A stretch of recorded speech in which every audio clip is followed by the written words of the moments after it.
इससे हमें बहुत बड़ी सीख मिलती है। आदमी अपना पूरा जीवन समाज में बिता देता है, मेरा समाज ऐसा, मेरा समाज ऐसा, मुझे समाज में उठना है, बैठना है। लेकिन जब हम मौत के मुख में फंसेंगे, ये समाज हमको बचा नहीं पाएगा।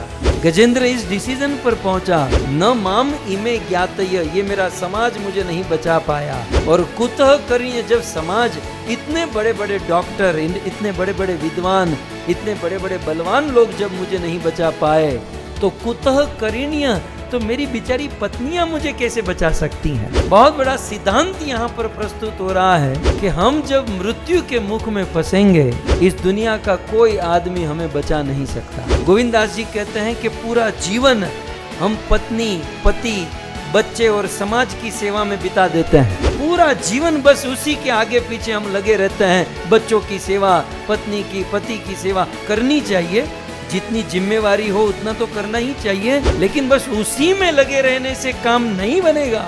गजेंद्र अपनी पुष्करेण, अपनी सूंड में जल लेकर और फुवेरे की तरह उड़ा रहा था, और उनके बच्चों को, उनकी पत्नियों को बड़ा आनंद आ रहा था। तो गजेंद्र ने अपने बच्चों को जल पिलाया, अपनी पत्नियों को जल पिलाया। एक शब्द यहाँ पर आप पकड़िएगा। सुखदेव गोस्वामी कहते हैं कि ये हाथी की कथा नहीं है, ये यहाँ जितने भी बैठे हैं, आप नाम भी पढ़ सकते हैं, ये इन सब की कथा है, हाथी की कथा नहीं है। क्यों? श्लोक में आप देख सकते हैं, पहली लाइन पढ़िए।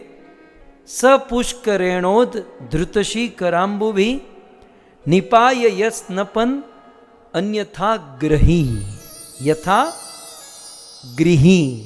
पहली लाइन का अंतिम शब्द क्या है? यथा गृही। ये गजेंद्र काम कैसा कर रहा है? यथा गृही, जैसे हम सब लोग काम करते हैं, यथा गृही। मतलब ये केवल गजेंद्र की कथा नहीं, हम सब गृहस्थों की व्यथा है। हम लोग भी पत्नी बच्चों के साथ घूमने फिरने जाते हैं। गर्मी होती है, खास करके भारत की ट्रेन में जाते हैं, जब कोई स्टेशन आता है तो पत्नी बच्चों को ट्रेन में ही रखते हैं, हम नीचे उतरते हैं। वैसे गजेंद्र ने पत्नी बच्चों को बाहर रखा, स्वयं सरोवर में नीचे उतरा, यथा गृही। सुखदेव जी का मिलान कितना सुंदर है? मतलब गृहस्थों की तरह गजेंद्र पत्नी बच्चों की सेवा के लिए नीचे उतरा। घृणी करेणु करभाश्च दुर्मदो नाचष्ट कृच्छम कृपणो अजमायया। बहुत अच्छा था। गजेंद्र की रिस्पॉन्सिबिलिटी थी, पत्नी बच्चे साथ में हो, भूख प्यास लगे तो उनको खिलाना पिलाना, ये एक धर्म है, कर्तव्य है। लेकिन कहीं धर्म कर्तव्य को निभाते निभाते हम उसमें आसक्त न हो जाए, ये हमें ध्यान रखना पड़ेगा। दुनिया वाले रिस्पॉन्सिबिलिटी निभाते हैं, कर्तव्य निभाते हैं, इसमें कोई दो राय नहीं है, इसमें कोई प्रॉब्लम नहीं है, हम ये मना नहीं करते हैं। लेकिन क्या है ना, कभी कभी कर्तव्य निभाते निभाते हम अटैच हो जाते हैं।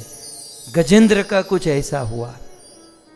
अब सरोवर में उतरकर स्वयं जल पीता, पत्नी बच्चों को पिलाता, बाहर निकल जाता, लेकिन नहीं, जल पिया, पत्नी बच्चों को पिलाया, और फिर सूंड में जल ले लेकर पत्नी और बच्चों के ऊपर उड़ाया। अब थोड़ा बहुत उड़ाया, फिर भी ठीक था, चलो ये भी माना, लेकिन अब तो और ज्यादा उड़ाते जा रहा है, ज्यादा सबको आनंद कराते जा रहा है। और अब गजेंद्र आसक्ति में फंस रहा है, यथा गृही। हम गृहस्थों को ये चेक करना होगा कि ये जो मैं मेरे घर पर पत्नी बच्चों के साथ डील कर रहा हूं, ये मैं रिस्पॉन्सिबिलिटी है मेरी कि ये मेरा अटैचमेंट है? कहीं रिस्पॉन्सिबिलिटी के नाम पर अटैच तो नहीं है, ये ध्यान रखना होगा। ये रिस्पॉन्सिबिलिटी जो है बंधन का कारण नहीं है, लेकिन आसक्ति जरूर बंधन का कारण है। हमारा धर्म, हमारा कर्तव्य बंधन और दुख का कारण नहीं है, लेकिन यह करते करते उसमें आसक्त हो जाना, ये दुख का कारण। गजेंद्र को कोई प्रॉब्लम नहीं हुई होती यदि जल पिया होता, पत्नी बच्चों को पिलाया होता, थोड़ा बहुत खेल कूद कर वहां से निकल गया होता। लेकिन गजेंद्र हमारी तरह अब आसक्त हो रहा है।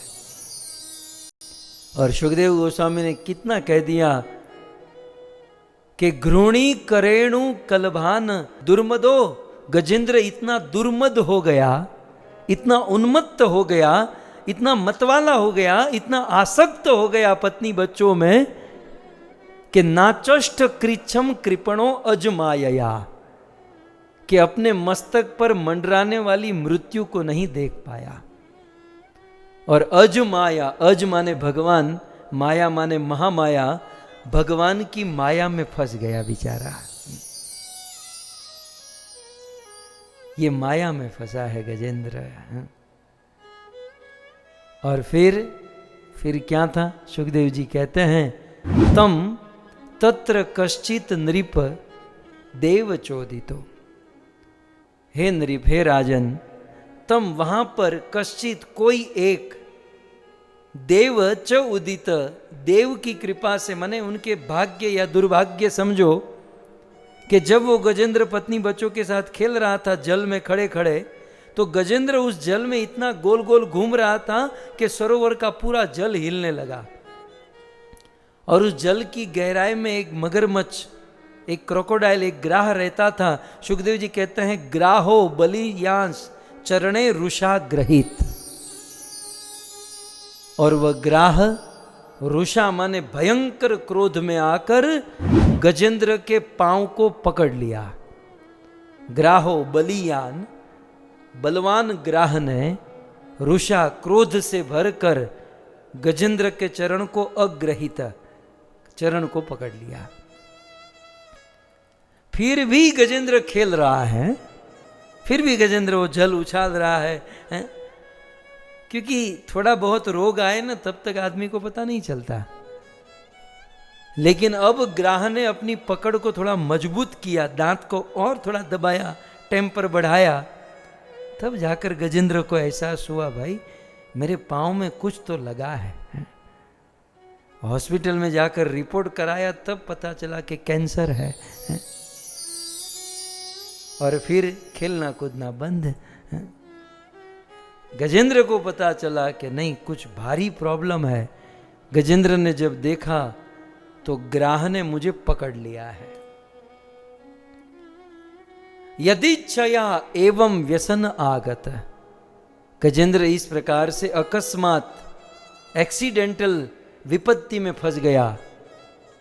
यथा बलम सोति बलो विचक्र में, और उस समय गजेंद्र यथा बलम, गजेंद्र के पास जितना भी बल था सारा बल उस ग्राह से मुक्त होने के लिए लगा दिया। लेकिन ग्राह छोड़ने वाला थोड़ी था। वो ग्राह तो धमासान बिल्कुल ऐसा पकड़ कर रखा, गजेंद्र छूट ही नहीं पाया। जब गजेंद्र अपनी शक्ति से उस ग्राह से छूट नहीं पाया, तब सुखदेव जी अगले श्लोक में कहते हैं, यथा आतुरम युथपतिम। तब गजेंद्र की फैमिली के लोगों को पता चला। गजेंद्र का भाई तो होगा ना, 2-3 भाई थे, चाचा मामा ताऊ जितने भी थे सब लोग आए। कहते हैं यथा आतुरम युथपतिम, उस गजेंद्र के सगे वाले आए हैं और सब लोगों ने गजेंद्र को पकड़ा, मतलब एक चेन बनाई और गजेंद्र को अंदर से खींचने का प्रयास किया। विकृष्यमाणांतरसा बलीयसा, विकृष्यमाणा, खींचने का बड़ा प्रयास किया। गजेंद्र की पत्नियों ने सोचा, यार हम लोग भी जुट जाते हैं। गजेंद्र की पत्नियां भी जुट गई।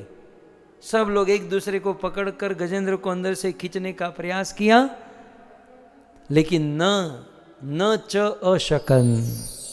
सुखदेव जी कहते हैं कि सब लोग मिलकर भी गजेंद्र को वहां से नहीं खींच पाए, नहीं निकाल पाए। सुखदेव जी बड़े दुख के साथ कहते हैं कि नियुद्य तोरे नियुष्यतो एवं गजेंद्र नक्रयो विकर्षतो अंतरत बहिमिथ। युद्ध करते हुए गजेंद्र और ग्राह का युद्ध करते करते वो ग्राह गजेंद्र को बीच सरोवर में लेकर गया।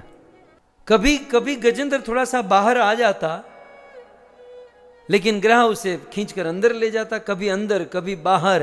अंतरत बहिर्मिथ कभी अंदर कभी बाहर, आगे पीछे होता था, लेकिन छोड़ नहीं रहा था ग्रह। और इस प्रकार युद्ध करते करते समा सहस्त्रम 1000 वर्ष बीत गए। समा सहस्त्रम व्यगमन महीपते, हे राजन 1000 वर्ष बीत गए और सप्राण योश्चित अमरम तामराह। और इस ग्राह और गजेंद्र को युद्ध को देखने के लिए देवता आकाश में आ गए और देवता भी आश्चर्य रह गए कि ये क्या हो रहा है।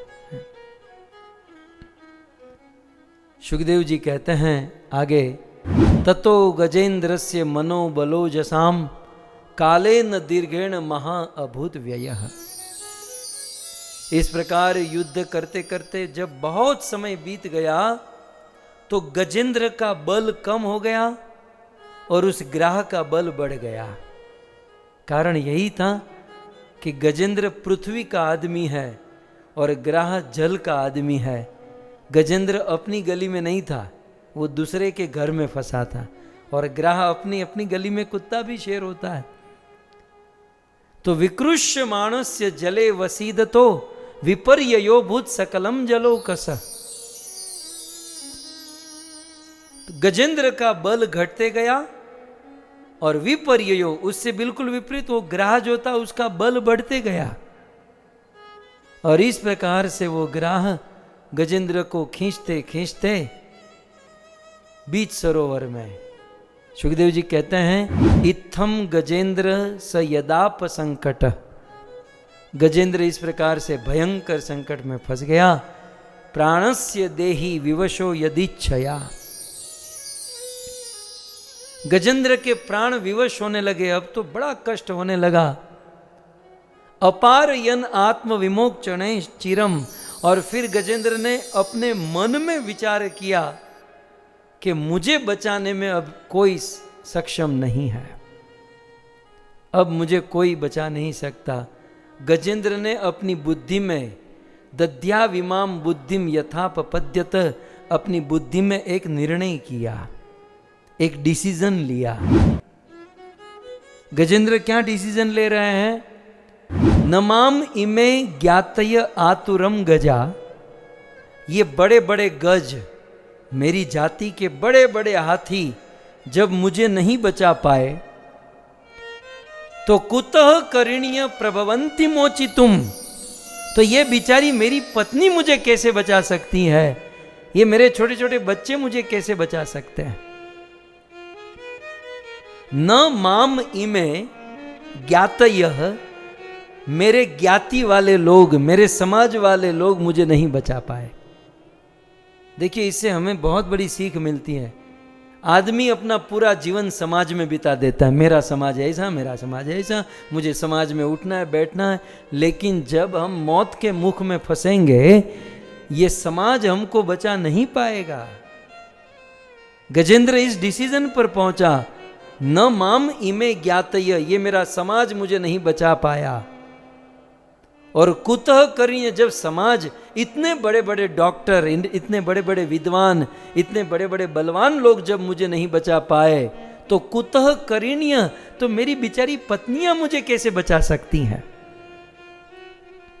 बहुत बड़ा सिद्धांत यहां पर प्रस्तुत हो रहा है कि हम जब मृत्यु के मुख में फंसेंगे, इस दुनिया का कोई आदमी हमें बचा नहीं सकता। गोविंदास जी कहते हैं कि पूरा जीवन हम पत्नी, पति, बच्चे और समाज की सेवा में बिता देते हैं। पूरा जीवन बस उसी के आगे पीछे हम लगे रहते हैं। बच्चों की सेवा, पत्नी की, पति की सेवा करनी चाहिए, जितनी जिम्मेवारी हो उतना तो करना ही चाहिए, लेकिन बस उसी में लगे रहने से काम नहीं बनेगा। कितना भी धन हो इस दुनिया में, बड़े बड़े लोग, क्या उनके पास धन की कमी रही होगी? हमारे भारत रत्न, जिनके पास दुनिया में सबसे अधिक संपत्ति धीरूभाई हैं, क्या उन्होंने प्रयास नहीं किया होगा कि और 1 साल ज्यादा जी जाए? क्या उन्होंने अपनी पूरी ताकत, बड़े बड़े डॉक्टर, हमारे यहाँ अमेरिका में माइकल जैक्सन के विषय में कहते हैं 150 डॉक्टर को अपने साथ रखता था। हर आधे घंटे में चेकअप होता था और डॉक्टरों ने कहा था कि 150 साल तक तू जिएगा, लेकिन 50 साल में मर गया। 150 डॉक्टर उसके सिर पर खड़े के खड़े रह गए, पूरा समाज धरा का धरा रह गया, करोड़ों की संपत्ति धरी की धरी रह गई और बंदा चला गया। मृत्यु जो है, मृत्यु के मुख से हम चाहे दुनिया में हम किसी की भी सेवा करें, मौत से हमें नहीं बचा सकते। मृत्यु से हमें बचा सकते हैं तो एकमात्र भगवान, एकमात्र ईश्वर। और ये बुद्धि इस हाथी में है, लेकिन आदमी में आज तक नहीं आई। गजेंद्र को देखो, बंदा क्या सोच रहा है, किस प्लेटफॉर्म पर पहुंचा, ये अब क्या सोचने, इसका टर्निंग पॉइंट देखो आप। गजेंद्र ने अब क्या सोचा, नमाम इमे ज्ञातय आतुरम गजा, मेरे ज्ञाति वाले लोग, मेरी ज्ञाति मेरी जाति के लोग मुझे बचा नहीं पाए। कुतः करिण्य प्रभवंती मोचितुम, मेरी पत्नी मेरे बच्चे भी मुझे नहीं बचा पाएंगे। ग्राहेण पाशेन विधातु वृत्तो अप्यहम च तम यामि परम परायणम। अब मुझे बचा सकता है तो एकमात्र परमात्मा, एकमात्र ईश्वर ही मुझे बचा सकता है। बाकी ये समाज, ये देश, ये लोग मुझे कोई नहीं बचा सकते। गजेंद्र अंत में सोचता है, यकश्च नेशो बलिनः अंत कौरगात। यदि कोई उस परमात्मा की, उस भगवान की शरण ग्रहण करता है ना, तो बड़े वेग से दौड़ते हुए सर्प के समान, बड़े वेग से दौड़ते हुए आए हुए काल को भी वो भगवान मार सकते हैं, उस भय को भी भयभीत कर सकते हैं। मृत्यु जैसी विपत्ति से एकमात्र भगवान बचा सकते हैं। इसलिए गजेंद्र ने सबसे नाता तोड़ दिया। बोले अब ये कोई काम में नहीं आएगा, अब एक ही व्यक्ति काम में आएगा और वो है मेरा ईश्वर, वो है मेरा भगवान। ऐसी बुद्धि होना भी बहुत, ये परोपकार किया था ना आदमी ने, इसलिए ऐसी सोच आई। बाकी आवा विचार थोड़ी कहीं बताने आवता। एवं व्यवस्थिता बुद्धि समाधाय मनोरिधि जजाप परमम जाप्य प्राक जन्म अनुशिक्षितम। गजेंद्र उस समय सबसे नाता छोड़ दिया। बोले जीवन भर मैंने इन सब की सेवा की, मैंने सबका ध्यान रखा, मैंने इन लोगों के लिए क्या क्या नहीं किया, लेकिन आज जब मैं विपत्ति में फंसा हूं तो कोई मुझे बचा नहीं पा रहा है। इसमें इन लोगों का क्या दोष? दोष तो मेरा, जिसका भजन करना चाहिए था, जो मुझे विपत्ति से रक्षा कर सकता था, उनका भजन किया नहीं, अब तक नहीं किया। चलो मरते मरते तो उनको पुकारूं। और गजेंद्र ने पुकारा है, हे गोविंद हे गोपाल, अब तो जीवन हारे। हे गोविंद हे गोपाल, अब तो जीवन हारे। हे गोविंद राखो शरण, अब तो जीवन हारे। हे गोविंद हे गोपाल, अब तो जीवन हारे। मानो भगवान कहे गजेंद्र क्या प्रॉब्लम है, एक्चुअल प्रॉब्लम क्या है? तब गजेंद्र कहता है, नीर पीवन हेतु गयो सिंधु के किनारे। नीर पीवन हेतु गयो सिंधु के किनारे। सिंधु बीच बसत ग्राह, चरण धरी पछारे। सिंधु बीच बसत ग्राह, चरण धरी पछारे। और प्रभु चार प्रहर युद्ध भयो लई गयो मजदारे। चार प्रहर युद्ध भयो लई गयो मजदारे। नाक कान डूबन लागे कृष्ण को पुकारे। नाक कान डूबन लागे कृष्ण को पुकारे। हे गोविंद हे गोपाल अब तो जीवन हार। द्वारिका में शब्द गयो शोर भयो भारे। गजेंद्र के शब्द द्वारिका में पहुंचे। गजेंद्र के मुख से जो शब्द निकले, गजेंद्र की यह प्रार्थना, यह स्तुति इस ब्रह्मांड के जन लोक, महरलोक, तपलोक, सिद्धलोक, ब्रह्मलोक को भेद कर विरजा परम व्योम को प्रार करके भगवत धाम वैकुंठ में गजेंद्र की ध्वनि पहुंची। सूरदास जी लिखते हैं, द्वारिका में शब्द गयो शोर भयो बारे।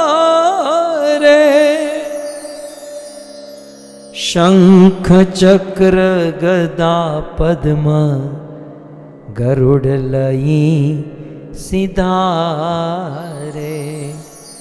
शंख चक्र गदा पद्म गरुड़ लई सिधारे। हे गोविंद हे गोपाल अब तो जीवन हारे।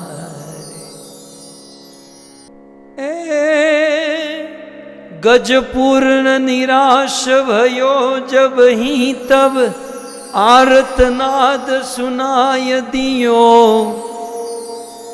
पनयापन नाथ बुलाय कहो किमियावन माज विलंब कियो।